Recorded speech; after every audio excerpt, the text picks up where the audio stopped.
Hello guys, welcome to our YouTube channel Compile Culture. In today's video, we are going to talk about introduction to Java, history of Java, features of Java. If you are new to programming or just curious about how to interact with computers, this video is perfect for you. So make sure try to watch the video till the end. Introduction to Java. Java is a high level programming language. High level programming languages in the sense the language which is written in English and that is completely understandable by the humans. The best examples are Java, C, Python, etc. Java is used for developing applications. What type of applications we can develop? Those things will be explained in our upcoming videos. You will get more clarity on that. So don't worry. We'll move to history of Java. Java was introduced by James Gosling in the year 1995 under Sun Microsystems, currently owned by Oracle. This is about history of Java. Now we'll move to features of Java. The first feature is simple. Why Java is simple? Because Java is written in simple English and the syntax is very simple. And and the second example is portable. Why Java is portable? The main reason is because of this bytecode, Java is portable. We can carry this bytecode from one system to another system easily. So that Java is portable. One question will rise in your mind. What is this bytecode? Who is responsible to generate this bytecode? When it will generate? Who will understand this bytecode? Everything will be explained in our upcoming videos. We will get more clarity. For now, just keep these features in your mind. That's it. The third feature is object oriented programming. Why Java is object oriented programming means in Java, every data gets stored in the form of objects. That's why Java is object oriented programming. We have another concepts here again, that is objects. Same, you will get clarity more on that later. Next, robust. Why Java is robust? Because of this garbage collector only. Again, Java is robust. What is garbage collector means? Garbage collector is used to remove unused memory space from the program. So the program will be executed in an efficient manner. So that Java is robust because of this garbage collector only. Next, moving to another feature, dynamic. Why dynamic means because of dynamic memory allocation, Java is dynamic. Dynamic means it accepts the input from the user during the execution of the program. For example, you are gonna be asked to enter your name. We are entering your name by using keyboard. So that is the asking the user to enter the input during the execution of the program.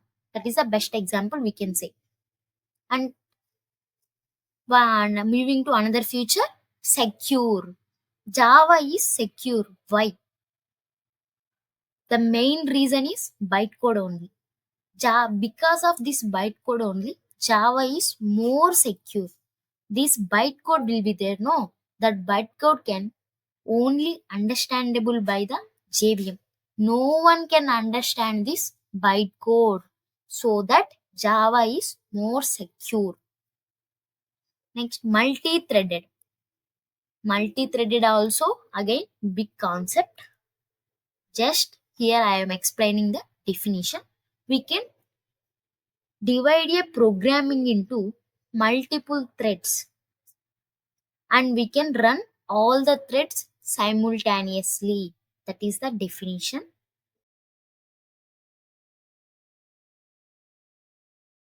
I hope you guys understood up to this multi-threaded features concept. Now we are left with these two features. We will also see those clearly at the end of the video. So don't worry. Now we will move to Java editors. These are the editors where we can write our Java code and we can run Notepad, NetBeans, Eclipse, IntelliJ. These are the software. Now we will move to execution steps. What are the steps involved in execution of a Java program? Generally, in Java, it involves in two phases. One is compilation phase, another one is execution phase. The first phase is compilation phase. We'll see what happened in this compilation phase, how it will work. The first step is create a source file in any editor. It may be Eclipse, NetBeans, whatever it may be. Just create a source file with .java extension. What is .java extension means? Whatever the instructions we are writing in the source file, no, those are belonging to the Java file. It indicates that each and every instruction belonging to the Java. For example, if you are writing C programming, in C programming file, we are writing the instructions. No, everything it will belong into the C program. There we can use .c as the extension. Similarly, Python also .py is the extension, indicates that is the Python file. Here also .java is the extension, indicates that it belonging to the Java.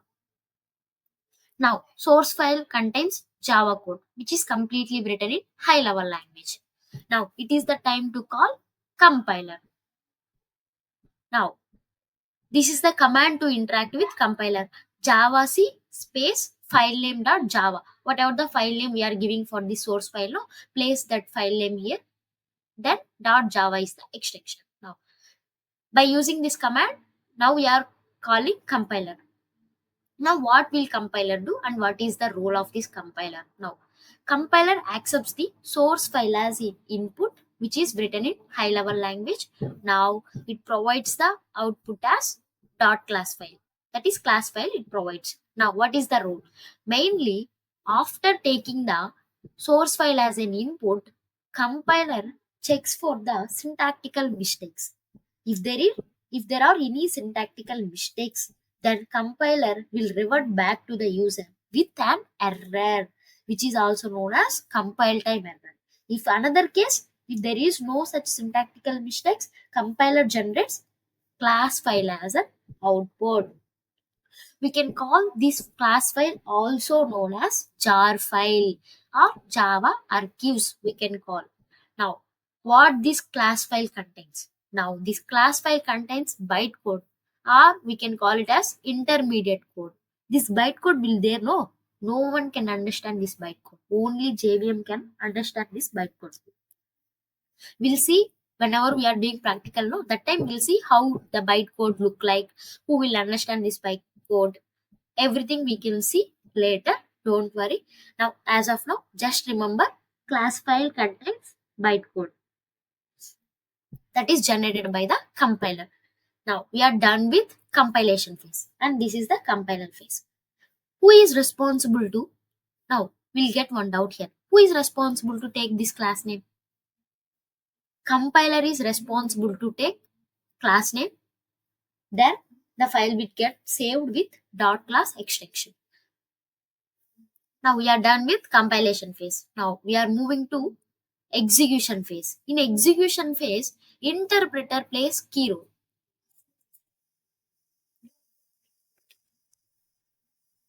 Interpreter, what will we do? Interpreter. Now the role of interpreter is, after accepting the .class file as an input, after that it checks for the logical mistakes. If there is any mistake, it throws an error during the execution of Java program. It is also called as runtime error or exception. If in another case, if there is no such mistakes, no, it generates executable file with .exe extension, which is completely written in binary language. That binary language understood by the mission code. Okay, fine. Here now I need to convert these executable binary file into mission understandable language into high level language. Again, that is also possible. Now we are using decompiler. In order to get output as an user, it uses decompiler for converting output into high level language. Finally, the output will offer onto the console. I hope you got it.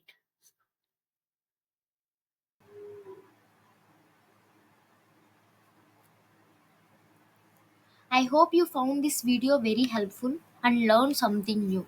If you really enjoyed the video, please don't forget to like, share, and subscribe to the channel. And if you have any questions or suggestions, drop them in the comment below. I would like to hear from you.